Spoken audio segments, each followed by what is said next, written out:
Tecnología, pasión y futuro. El podcast de Tecnalia. Tecnaliaren podcasta. A Tecnalia Podcast.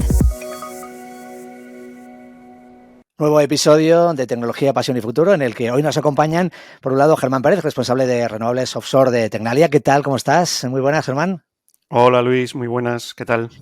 También nos acompaña Eduardo Román, que es responsable de energía solar fotovoltaica en Tecnalia. Hola, ¿qué tal, Eduardo? Buenos días, Luis. ¿Qué tal? Muy bien. Bueno, primero vamos a empezar situando a la audiencia, ¿no? En el momento en el que estamos en el ámbito de las energías renovables. Yo creo que es importante hacerlo de inicio. Ha habido un desarrollo muy importante, la verdad, de la tecnología que está permitiendo, entre otras cosas, que la generación de energía de fuentes renovables pues sea cada vez más barata. No sé si es así. ¿Estoy en lo correcto, Germán, Eduardo? Estás en lo correcto. Se puede decir, hoy en día la generación eléctrica con energías renovables se puede decir que es muy barata, especialmente con dos tecnologías, la eólica y la fotovoltaica.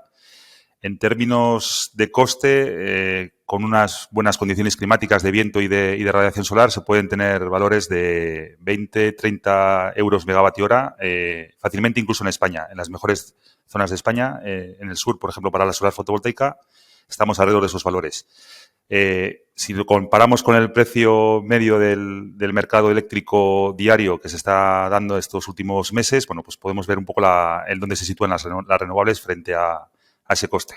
Un coste medio de 70 a 100 euros megavatio hora frente al 20-30 que estamos diciendo que suponen producir con eólica y fotovoltaica en España. Uh-huh. Germán, ¿quieres añadir algo? No, eso, efectivamente, sobre todo desde la guerra de Ucrania, la subida del precio del gas y demás, hemos visto, se está oyendo mucho en los medios que precisamente cuando entran las renovables es cuando baja el coste de la energía, ¿no? De alguna manera están contribuyendo a que ese coste de la energía sea más barato. Uh-huh. A ver, contadme. Sí, Eduardo. No, iba a decir, casualmente leí ayer, Germán, que en un informe de la Agencia Internacional de la Energía, de estos informes que hacen a futuro de las previsiones, que lo que ha supuesto la eólica y fotovoltaica a nivel mundial en reducción de costes del mercado eléctrico es alrededor de un 8 o 10%. Es decir, la producción eléctrica, fotovoltaica y eólica de los años anteriores, del año pasado, ha supuesto una reducción del coste del 8 o 10% en el mercado eléctrico a nivel mundial, que es bastante. Es muy relevante. Un dato muy significativo, sin duda. Quiero que me expliquéis ahora cuáles son las tendencias actuales en la generación de energías renovables. ¿Hacia dónde nos dirigimos? Bueno, en eólica, en España estamos cerca de los 30 gigavatios instalados. Es una de las tecnologías ya de referencia. De hecho, muchos meses la principal fuente de generación es con eólica, generalmente entre los meses de alrededor de otoño, invierno, que es cuando más generación eléctrica hay. Es incluso mayor que la de ciclo combinado, mayor que las nucleares en ciertos meses. El despliegue en tierra está más que asentado, es una tecnología madura, estamos viendo que se están desarrollando en muchas zonas. Y ahora la tendencia es que esos aerogeneradores se vayan al mar y seguramente después comentaremos con un poco más de detalle, pero bueno, se está desarrollando tecnología de eólica, que se llama eólica offshore, instalada mar adentro, donde hay menos impacto y mucho más recurso. De todas formas, Germán, hablando, ¿no?, de la eólica, por supuesto también aplica lo que hemos dicho antes, ¿no?, de la reducción de costes que hace que todo sea más barato, y se están creando también aerogeneradores más eficientes. No sé si la tecnología está permitiendo también que eso ocurra. Sí, desde luego. Este digamos, salto de la tecnología de la eólica al mar que se dio hace 15, 20 años con soluciones que están apoyadas o cimentadas en el fondo marino, sobre todo en la zona del Mar del Norte, lo que ha llevado es, como tenemos mucho más recurso, hay muchas menos interferencias, digamos, no tenemos montes, no tenemos árboles, no hay edificios, es mucho más plano, ese recurso se puede aprovechar mucho mejor. Eso ha llevado a que los aerogeneradores crezcan mucho en eficiencia y en potencia, y esos grandes aerogeneradores se están empezando a traer a tierra. hace poco leía que se están empezando a hacer proyectos de repotenciación, sustituir aerogeneradores en tierra que son muy antiguos y ya poco eficientes con nuevos aerogeneradores. Esos aerogeneradores antiguos que se están reemplazando andan en el orden de los 400 kilovatios a 1 megavatio. En el mar se están instalando de 15 megavatios, o sea, entre 15 y 20 veces más grandes que esos aerogeneradores antiguos. Y en tierra se ha ido pegando el salto, aprovechando esa tecnología de mar, hasta los 4, 5, 6 megavatios, con lo cual podemos sustituir 15, 20 aerogeneradores antiguos con un aerogenerador nuevo, con lo cual reducimos mucho el impacto de esos parques eólicos en tierra. Luego volveremos a la eólica y nos centraremos en la offshore, como has dicho, pero quiero que Eduardo me cuente también en la solar fotovoltaica cuáles son las tendencias, en qué momento nos encontramos, Eduardo. En un momento espectacular, diría.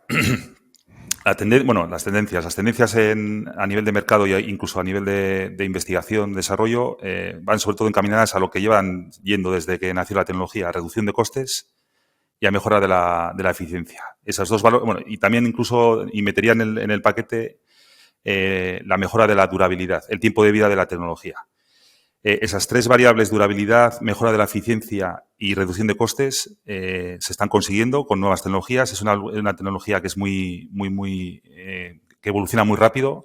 Aparecen nuevas tecnologías de célula pues casi cada año con mejores eficiencias y mejores niveles de coste, lo que hacen que la fotovoltaica sea hoy en día pues la tecnología que mejor coste de electricidad ofrece al ciudadano. Déjame que añada un poco por poner también el contexto de dónde estamos en España y dónde estamos a nivel mundial. En España, si Germán hablaba de 30 gigavatios, en fotovoltaica estamos alrededor de 25, 26 hoy en día gigavatios. En función de las horas del día, pues nos peleamos entre la eólica y la fotovoltaica a ver cuál es la tecnología que más electricidad inyecta en el mercado. Nosotros, la fotovoltaica sobre todo tiene el liderazgo en las horas de mediodía y llegando hasta las 4 o 5 de la tarde. Ahí tenemos un pico de producción. El potencial, también muy publicado recientemente, el potencial de fotovoltaica en España, estamos hablando de unos 180, 200 gigavatios. Esta gente que hace estas estimaciones a futuro, o sea, todavía queda mucho recorrido y mucha capacidad de instalación. Y además lo bueno es que es una instalación, diría casi al 50% entre generación distribuida, cercana al consumo, en las ciudades, en los edificios, en aquellos centros donde se consume, y por otro lado el otro 50% producción centralizada en grandes plantas, ocupando grandes extensiones. Y otro dato también por situar a ambas tecnologías, eólica y fotovoltaica, un poco en el escenario mundial. Se espera que para para este año mismamente, la capacidad nueva a nivel mundial instalada esté de alrededor de 450 gigavatios anuales instalados este año. Prácticamente, no sé si es el 90 o 95%, lo copan entre las dos tecnologías, fotovoltaica y eólica. La fotovoltaica en concreto es 2/3 de esa cantidad. Y el año que viene, en 2024, pues la cifra sube a 550 gigavatios, que es una cantidad enorme, y de nuevo las eólica y fotovoltaica son las tecnologías reinas, en este caso de las renovables. Vamos a seguir, ahora vamos a irnos al mar, ¿no? Antes decíamos que íbamos a hablar sobre todo de la eólica offshore, así que Germán, ya nos has avanzado, ¿no? Un poco cuáles son las ventajas que tiene el hecho de estar en el mar, y bueno, también el hecho de que la tecnología de los aerogeneradores que se está desarrollando en el mar luego se traslada a tierra y hace que sean más eficientes también. Pero cuéntanos, a grandes rasgos, ¿por qué ahora estamos en un momento tan importante de desarrollo de la eólica offshore? ¿Qué es lo que nos aporta? Sí, como os avanzaba antes, al final en el mar tenemos un recurso de viento mucho más potente que en tierra. En términos técnicos se habla de un recurso más laminar, lo que quiere decir que al no tener obstáculos es un viento más limpio y se puede aprovechar mucho mejor. Eso, sumado a que en el mar tenemos menos impacto visual, no tenemos los aerogeneradores cerca de la costa que podrían generar ese impacto. Pues aprovechando las condiciones que se dan en el Mar del Norte, hace 15, 20 años, pues países como Dinamarca, como Alemania, empezaron a instalar, Reino Unido, que es el líder ahora mismo, empezaron a instalar aerogeneradores apoyados en el fondo del mar. Porque ya os digo, en el Mar del Norte se dan unas condiciones en las que a mucha distancia de la costa tienes muy poca profundidad. Poca profundidad, estamos hablando de 30, 40, 50 metros, a lo mejor a 100 kilómetros de la costa. En esas condiciones se pueden, hablando coloquialmente, pinchar los aerogeneradores, apoyarlos en el fondo marino y aprovechar ese enorme recurso. Lógicamente es más caro generar energía en el mar porque si se te estropea algo tienes que cogerte un barco, ir a repararlo. Si las condiciones de mar no son buenas tienes que esperar unos días, con lo cual dejas de generar energía. Pero bueno, al final ese balance de mayor recurso, menor impacto compensa ese extra coste y bueno, ahí arrancó un poco, ya os digo, hace unos 15, 20 años ese desarrollo de la tecnología en el mar que ha permitido desarrollar tecnología de aerogeneradores que después, a una escala un poquito menor, se están trayendo a tierra. Ya me has explicado alguno de esos problemas o condicionantes, ¿no?, que tiene el hecho de instalar esos aerogeneradores en el mar, que dices que están anclados, ¿no?, en el propio fondo marino. Desde el punto de vista logístico y también físico, no sé cómo explicarlo, ¿en qué os condiciona todo esto? Más allá del hecho de que tengáis que, en el caso de que haya algún problema, hay que ir con barcos y, como decías, que las condiciones del mar a veces impiden que pueda llegarse a resolver el problema en poco tiempo. No sé si hay algún tipo de problema por el movimiento del mar que pueda afectar a los aerogeneradores. Esto entiendo que se estudia cada día y se buscan soluciones para que el impacto sea menor. Sí. Lógicamente, al tener los sistemas instalados mar adentro y no tener permanentemente alguien supervisando, están súper monitorizados. Se están monitorizando un montón de variables, especialmente en la tecnología flotante. Esto que os he comentado de los aerogeneradores apoyados en el fondo, hay pocas zonas en el mundo, pocos entornos, como puede ser el Mar del Norte, el Mar Báltico, donde a mucha distancia tienes poca profundidad y puedes apoyar en el fondo marino esos grandes aerogeneradores. En otras zonas, como es toda la costa española, la portuguesa, casi todo el Mediterráneo, la costa oeste de Estados Unidos, Japón, un montón de zonas donde hay muchísimo recurso, no se dan esas condiciones. Mismamente aquí en el País Vasco y en general en toda la costa española, a apenas 4 o 5 kilómetros de la costa ya tienes 100 metros de profundidad. ¿Qué hacemos ahí? Eso, claro, lógicamente nos impone más condicionantes. ¿Qué hacemos ahí? Ir a soluciones flotantes. Tenemos un aerogenerador soportado por un flotador que está unido al fondo marino con una serie de líneas de fondeo y unas anclas. Eso, efectivamente, ahí el impacto del oleaje, de la fuerza del viento, de las corrientes, es mucho mayor que en el caso de la eólica fija. Por eso la eólica flotante ahora mismo estamos en un proceso de desarrollo de tecnología, de validación de esas soluciones. Hay apenas 4 o 5 proyectos pequeñitos y de demostración y es en lo que estamos trabajando para, pues eso, reducir esos costes para que la eólica flotante sea un actor más de ese mix de energías renovables. Y en la eólica fija, supongo que el hecho de que, como dices, estén los aerogeneradores fijos en el fondo del mar, pues evitan, ¿no?, que las olas puedan moverlos, sí. Pero también imagino que hay algún tipo de impacto por el oleaje y, sí, desde no luego. sé, que igual hay algún desgaste también, ¿no?, del aerogenerador.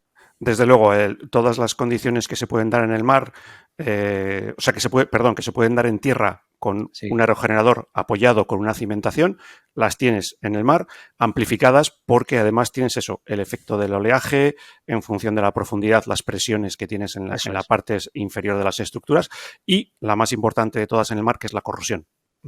Esas estructuras tienen que llevar unos recubrimientos, unas pinturas que les protejan contra la corrosión, contra el crecimiento de vida marina, mejillones, simplificando en la estructura, que también degradan esos aceros y esas estructuras de hormigón que tenemos instaladas. Entonces, bueno, efectivamente el entorno marino es un entorno mucho más agresivo que el terrestre. Todas Bueno, me esas... estás diciendo perdón, que se monitoriza hasta la cantidad de mejillones que hay pegada en la estructura del aerogenerador cerca del fondo, porque de esa manera lo monitorizáis y veis si hay que actuar en ese momento, ¿no? Efectivamente, sí, y se trata de anticipar las condiciones de degradación. Un aerogenerador en el mar se diseña para que sobreviva durante 25 o 30 años. Claro. El sistema de apoyo, bien sea fijo o bien sea flotante, tiene que aguantar esos 25 o 30 años. Lo mismo con los sistemas de fondeo y lo mismo, que es un tema muy importante, con los cables y la conexión eléctrica que se hace. Pues muy bien, Germán, precisamente para hablar de esto, ¿no? Esto que me comentas, ¿no? De la conexión. Hoy nos acompaña también Ivonne Larrea, que es director de producción y tecnología en Ditrel Industrial. ¿Qué tal, Ivonne? ¿Cómo estás? Hola, muy bien, muy buenos días y gracias por la invitación. Nos decía precisamente Germán, ¿no? Que es uno de los retos de la eólica marina, lo de la conexión de las instalaciones eólicas para la captación de energía eléctrica generada, y ahí entran esos desarrollos que han desarrollado Tecnalia, que han hecho Tecnalia ahí, esta empresa Ditrel. Ivonne, cuéntanos, ¿qué hacéis en Ditrel en el campo de las renovables offshore? Pues mira, Ditrel, aunque es una empresa ya de 40 años de existencia, los últimos 10 hemos desarrollado de la mano de Tecnalia una solución innovadora de conexión eléctrica entre cables submarinos y plataformas flotantes, principalmente de las energías renovables marinas, ¿vale? A esta solución la llamamos conectados. Y si queréis os cuento un poquito en qué consiste. Claro.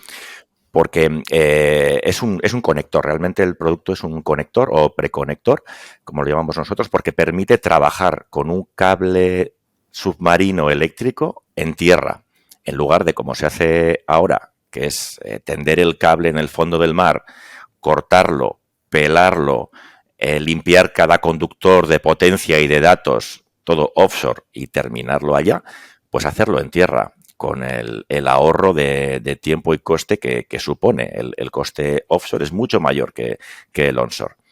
Hemos sido capaces de, desde cero, pensar en una solución que permita colocar cada borna eléctrica y de datos en tierra y todo esto encapsularlo de manera estanca, de tal manera que permita transportar ese cable predeterminado al parque eólico, por ejemplo, y hacer un plug and play de manera rápida y eficiente. Uh-huh. ¿Quieres añadir tú algo más, Germán, de este desarrollo conjunto entre Ditrel y Tecnalia? Bueno, incidir en lo que ha comentado Ivonne, ¿no? Una parte crítica de las energías renovables offshore es transmitir esa energía a tierra. Con el sistema que estamos desarrollando conjuntamente, ese conector, lo que hacemos es facilitar esa conexión, reducir el tiempo de trabajo offshore con el consiguiente ahorro de costes. Y bueno, mencionar que empezamos hace 10 años con un desarrollo para un captador, para captadores de energía de las olas.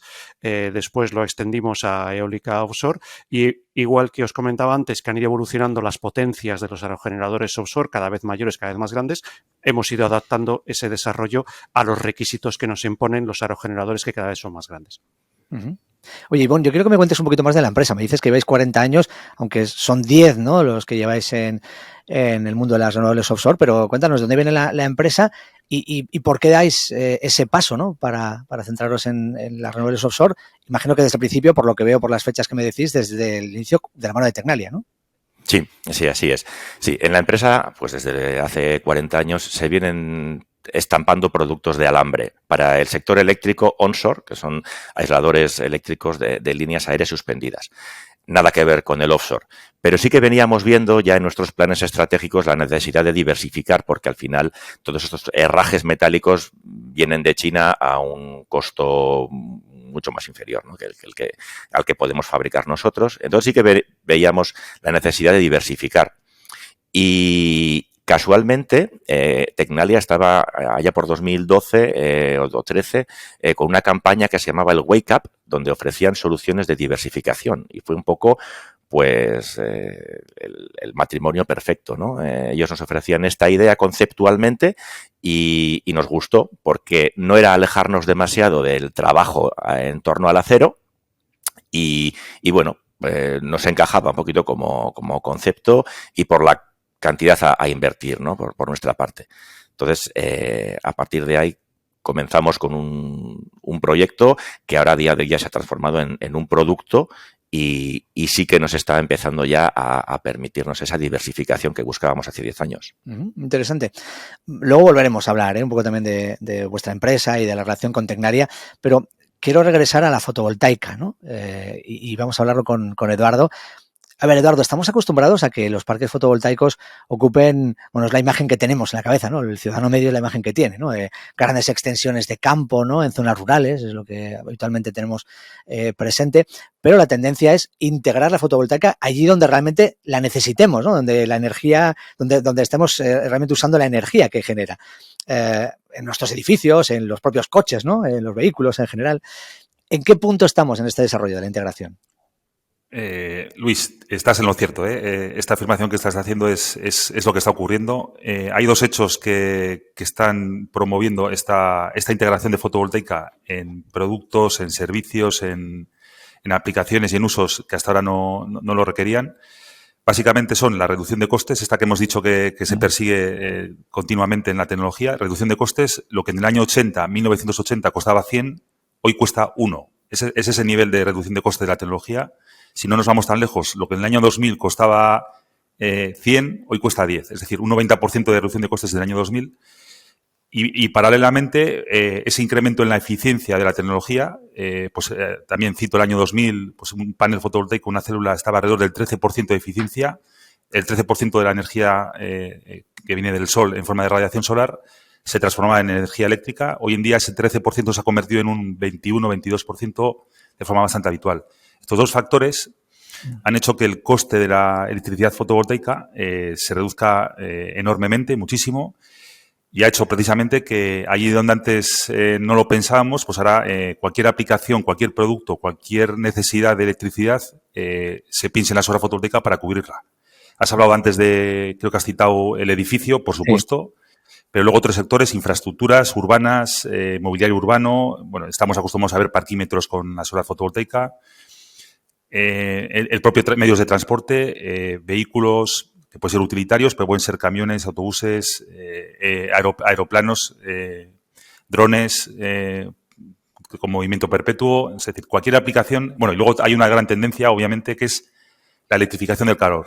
Si queremos llegar a las cifras, bueno, a la descarbonización total de la sociedad en el año 2050 o, bueno, cuando se plantee, en función un poco de los planes, pues obviamente hay que convertir consumos térmicos también en consumos eléctricos en la medida de lo posible, y ahí la fotovoltaica va a tener un gran papel. Ajá. Entonces, no sé en qué se está investigando de cara al futuro. Ya sabes que a nosotros nos gusta siempre imaginar qué va a ocurrir dentro de 5 o 10 años, ¿no? Y como hacían los escritores de ciencia ficción, ¿no? De la época clásica, ¿no? A ver cómo va a ser, ¿no? Vamos a tener edificios, no sé, con paneles solares por toda la fachada, o serán paneles solares de un diseño mucho más amable para que no interfieran también en el paisaje, ¿no? En el paisaje urbano incluso, ¿no? No sé cómo está, porque también otro de los asuntos en los que parece que se está trabajando tiene que ver con el hecho de que, por ejemplo, incluso en las zonas rurales a las que yo hacía referencia antes, ¿no? Que el impacto del paisaje sea menor, ¿no? ¿Cómo se está trabajando en todo esto? Sí, has tocado dos temas que realmente se parecen, pero son diferentes, ¿eh? Un tema es la integración de la fotovoltaica en grandes extensiones, las grandes plantas, y cómo hacerlo de forma, cuidando un poco el medio ambiente. Y otro tema es cómo conseguir esa integración que estamos diciendo que va a venir de fotovoltaica en productos, en servicios y en aplicaciones varias. Te diría que la investigación hoy en día va por tratar de que la fotovoltaica cumpla y se adapte a las condiciones de trabajo que impone el sector. Se va a ver muy fácil. Un vehículo. El vehículo tiene unas condiciones. El vehículo está en movimiento. El vehículo, pues tiene la forma de trabajar del vehículo. Se mueve por carretera, se mueve por ciudad. Va a estar, por supuesto, expuesto a sombreados, además muy rápidos, cambios muy rápidos del movimiento, a continuas vibraciones, a pequeños impactos de las piedrecitas del camino que impactan en la propia carrocería del vehículo.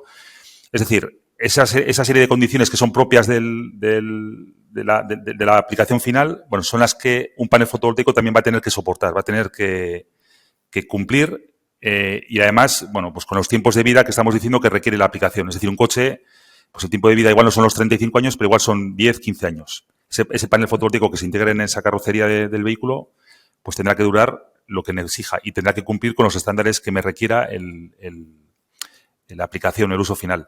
Así que, desde el punto de vista de la I+D, lo que se trata sobre todo es de desarrollar. Es una combinación entre materiales, aplicaciones, estética, formas, adaptarnos a las formas de la propia envolvente de esas aplicaciones. Se introduce la forma curva en los paneles. El edificio es un caso especial, pero bueno, hoy en día el 90%, 95% de lo que se instala en edificios es en cubierta, aprovechando las zonas de cubierta. Si queremos que el edificio sea edificio cero o casi cero y autoproduzca la mayor parte de la energía necesaria, bueno, va a tener que utilizar otras superficies, mayormente las fachadas, especialmente en España, que los edificios suelen ser altos y con poca planta.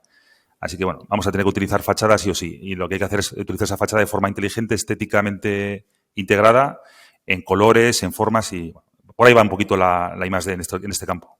Uh-huh. Oye, tengo una pregunta que no sé si es un poco ingenua, pero me gustaría resolver la duda. ¿Se plantea la posibilidad, cualquiera de los dos puede hablarlo, puede responder, Germán o Eduardo, de desarrollar la fotovoltaica en el mar? Y si es que no se plantea, ¿por qué no se plantea? A ver, ¿quién me quiere responder?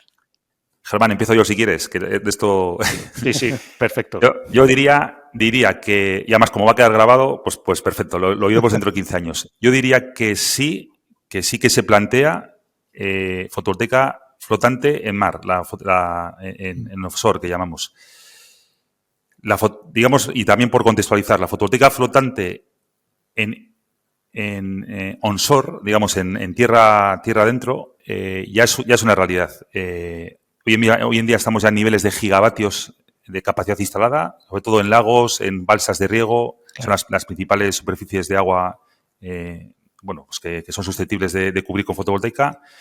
Para el año 2030-31, pues ayer publicaba McKinsey también, una consultora que hace este tipo de estimaciones, que se esperan 6 gigavatios de fotovoltaica onshore, flotante.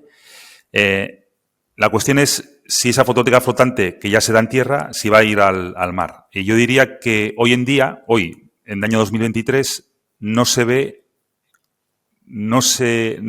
esa necesidad.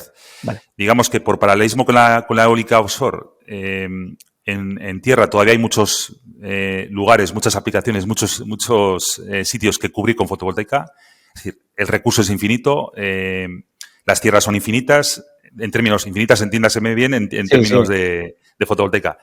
Entonces, bueno, hoy en día, el irnos al mar, esas ventajas que existen en la eólica offshore, que ha comentado muy bien Germán, no son tan evidentes y no hay esa necesidad como tal en fotovoltaica. Vale. Entonces, bueno, yo creo que sí que va a llegar. De hecho, Tecnalia se está planteando y tenemos unas líneas de investigación en fotovoltaica offshore, pero es algo que no creo que llegue antes de 5 o 10 años, personalmente. No sé, Germán, ¿qué opinas de lo que he comentado?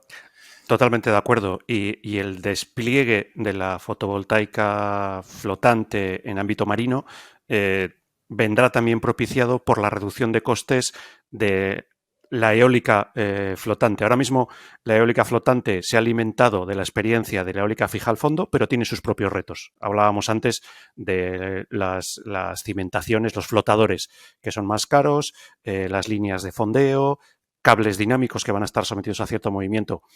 En ese despliegue de la eólica flotante se va a llegar a soluciones optimizadas y una reducción importante de costes en estos elementos de lo que se va a aprovechar la fotovoltaica flotante en mar. Eso, en un horizonte entendemos que de 10-15 años. Estamos ya preparándonos, estamos empezando a hacer prospecciones, proyectos conjuntos, entendiendo bien los retos. No es lo mismo un aerogenerador flotante que una planta de fotovoltaica cuya extensión va a ser mucho más grande. Los efectos del oleaje serán diferentes, pero bueno, entendemos que esa reducción de los elementos, de coste de los elementos críticos va a propiciar a medio plazo que la fotovoltaica offshore también sea una realidad. Oye, una pregunta ya de cómo es el día a día trabajando con vuestros equipos, Germán, Eduardo. ¿Cuántas personas trabajan en cada uno de los equipos en estos desarrollos que nos estáis contando en eólica, offshore, en fotovoltaica? Eduardo, cuéntame tú. Bueno, nosotros, gracias por la pregunta, Luis. Nosotros somos hoy en día 22 personas trabajando exclusivamente en solar fotovoltaica, exclusivamente, y digo exclusivamente porque nuestros proyectos son muy multidisciplinares. Entendiendo, es decir, estamos hablando de que la fotovoltaica cada vez se integra más en aplicaciones, en transporte, en edificios. Claro. Todas estas aplicaciones tienen también muchas personas trabajando detrás en Tecnalia. Entonces, nuestros proyectos normalmente tenemos personas expertas en solar fotovoltaica, pero nos acompañamos de los expertos en esos otros sectores, en transporte, en edificios. Así que yo suelo decir que en nuestros proyectos somos 22, que es la realidad, pero luego dentro de Tecnalia hay más de 100 personas trabajando. Bueno, no hemos citado hoy, por cierto, el tema de la digitalización. Es otra de las grandes tendencias que tanto yo diría que en las dos tecnologías se integra. Pero bueno, quiere decir que hay más de 100 personas trabajando en proyectos de solar fotovoltaica en Tecnalia. Y también necesitaréis perfiles muy diversos, ¿no? Hemos hablado de gente que conozca otros sectores, pero, no sé, incluso gente experta en diseño, ¿no? Para ayudaros a la hora de diseñar las placas fotovoltaicas, que decías antes que tienen que tener diseños ahora diferentes y que sean adaptables, ¿no? Sí, sin duda. Es cierto que nuestro perfil de investigador es más técnico, tecnológico, físico, químico, o sea, un poco depende, en función un poco de la disciplina. La solar fotovoltaica trata del tema de materiales, semiconductores, entonces ahí entra mucho la parte química, física, pero luego también entra toda la parte de electrónica, digitalización, operación de mantenimiento, y ahí, bueno, es otro perfil de trabajador. La parte de diseño, realmente, nosotros hoy en día es cierto que no tenemos un especialista en diseño como tal, pero bueno, si estamos diciendo que hay que integrar fotovoltaica en edificio, por ejemplo, bueno, pues obviamente tiene que entrar ahí la parte de más de arquitectura, más de diseño y de integración estética de ese panel en el edificio. Está claro. Obviamente. Para desarrollar estas tecnologías de generación de energía, al final hace falta todo tipo de profesionales de diferentes perfiles. Germán, en el caso de la eólica offshore, imagino que es algo parecido, ¿no? Sí, efectivamente. Ahora mismo en el equipo de renovables offshore estamos 18 personas, trabajando principalmente en eólica flotante y en energía de las olas, que hablaremos en otro momento. Ah, vale. Eso es otra cosa. De esta tecnología. Eso, con perfiles diversos también, principalmente ingenieriles, perfiles ingenieriles, ingenieros mecánicos, ingenieros eléctricos, físicos, gente experta en aerodinámica, hidrodinámica, de evacuación eléctrica, un oceanógrafo, especialista en condiciones oceanográficas, y lo que comentaba Eduardo, nos apoyamos en la gente de materiales para condiciones extremas, en el equipo de digitalización, en el equipo de infraestructuras. Al final, los proyectos suelen ser bastante, como decimos en la casa, bastante transversales e involucran a diferentes equipos de personas. Pero claro, también trabajáis con instituciones o con empresas externas, ¿no? Y tenemos aquí un caso, ¿no? Representado con Ivonne, ¿no? De Ditrel. ¿Cómo es esa relación entre Tecnalia y las empresas para las que trabajáis como Ditrel? Ivonne, primero, te quiero preguntar, ¿qué es lo que más valoras tú del trabajo con Tecnalia o de la forma de trabajar que tenéis? Pues claro, para nosotros, como fue un salto disruptivo el pasar de fabricar productos en base a un proceso claramente definido, a trabajar por proyectos donde muchas veces no sabes ni a dónde quieres llegar. O sea, tienes una idea en la mente, una solución de conexión innovadora. Bueno, pues Tecnalia nos hizo un acompañamiento desde el día 1, enseñándonos a pensar de otra manera y luego a aprovechar también pues todas las ayudas que había por el camino que una empresa pequeñita como nosotros de 9 personas desconocía por completo. Entonces nos enseñó a adaptarnos a este cambio en la forma de pensar simplemente para la gente de Ditrel. Luego, claro, aportando todo su conocimiento previo, todo su equipo, que ha dicho Germán, de 18 personas con expertos en diferentes disciplinas relativas a energías marinas, pues nos vino muy bien para darnos pues ciertos barnices que nosotros carecíamos de esa comprensión del entorno. Y luego, además de todo ese proceso de aprendizaje, también supieron soltar amarras a tiempo para que ya la empresa sea la que liderase su propio proyecto, ¿no? Y se ha convertido pues en un proyecto ya propio de Ditrel, imagen de Ditrel, y seguimos colaborando con ellos para, como decíamos, para asuntos más transversales, como puede ser la digitalización, ¿vale? Pero una vez que ya tenemos el producto, ese preconector, nos han dejado vía libre para hacer nuestras acciones comerciales o alianzas con quien consideremos, pero seguimos contando con ellos, pues por ejemplo, ahora para diseñar un gemelo digital, para que nos permita tener monitorizado en tiempo real y sensorizado este conector. Y por eso pues seguimos contando con Tecnalia desde el día 1 hasta el año 10, que es hoy, de diferente manera, pero eso, estableciendo los roles, esa transición, ¿no? de quién llevaba más las riendas del proyecto en cada fase del mismo. Claro. Oye, qué interesante es eso que has comentado de que lo primero y lo más importante de todo es que os ayuden a cambiar el chip, ¿no? La forma de pensar y de actuar, ¿no? Eso me ha gustado. Aunque también yo destacaría sobre todo esto que dices tú, ¿no? El acompañamiento continuo, ¿no? Es así, Germán, como lo hacéis, esa es la forma del trabajo, el proceso que tenéis en un proyecto de este tipo. Sí, a ver, desde Tecnalia y desde los diferentes equipos y las diferentes líneas de trabajo que hay diferentes formas de trabajar con empresas. En este caso, con Ditrel, yo creo que Ivonne lo ha explicado muy bien. A partir de una idea de Tecnalia que se comparte con un cierto grupo de empresas, Ditrel muestra interés en asumir ese desarrollo y en un primer momento yo diría que el trabajo fue más de socios y de colaboradores que relación cliente-proveedor.